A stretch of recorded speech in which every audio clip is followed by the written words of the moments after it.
This is Niccole, and Annika. and we're going to tell you about how women have suffered through the ages. And, as far as we have seen, Nothing has changed. Thousands of women in developing countries struggle with their everyday lives because of a wonderful opportunity they are denied: education.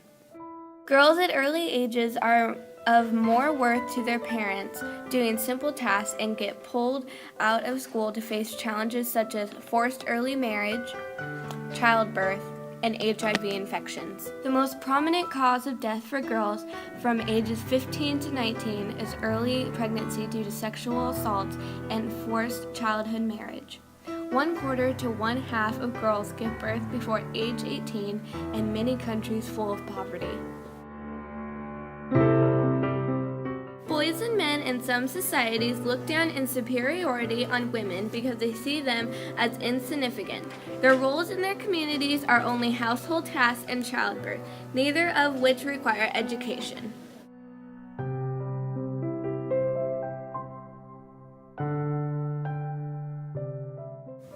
However, the boys are seen as key money makers that can bring their families money and pride. Women are granted no freedom to succeed and make happy lives for themselves. Instead, they live lives full of poverty with no way out of their endless misery. You see, it isn't just the women who suffer from all of this, the whole society suffers. During the Industrial Revolution, many girls were not educated because their families saw no value in their learning. They were of more worth to their families if they could work in factories. However, much like in the modern day, this system only led to a cycle of poverty. Of all those women who were uneducated, think how many could have contributed to society with more businesses and money. This is a similar problem to that of millions of girls in developing countries who have so little when they could be using their opportunism. Here's where our hero comes in, Susan B. Anthony. She was an abolitionist, suffragist, author, and speaker during the Industrial Revolution who stood for the rights of women and people of other races. She realized the women were not taken seriously in politics and that, until women could vote, the significance of their education would not be seen as great in the eyes of the men. And so Anthony started different movements, newspapers, and spoke in public in order to convince others that women could play important roles in the world as well. There are still Susan B. Anthonys in the world today. The Nike Foundation and the Buffetts are collaborating to donate millions of dollars to help adolescent women with creating stability in their lives.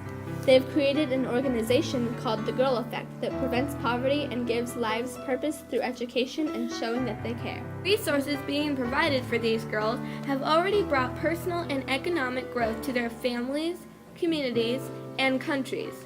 $100 million and counting have been generously donated to improve the lives of thousands of underprivileged girls and women. I dare you to look at me and see that I am a burden, an object, a poster for your cause. I dare you to look at me and see that I am a tragedy, a statistic, a commodity. I dare you to look at me and see that I am the answer, a promise you want to keep.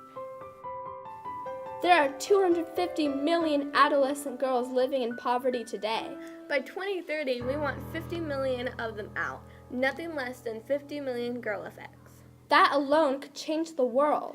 These are all just people who have been put in unfair situations with no chance to escape their destinies. But with a little help, maybe we can end this injustice.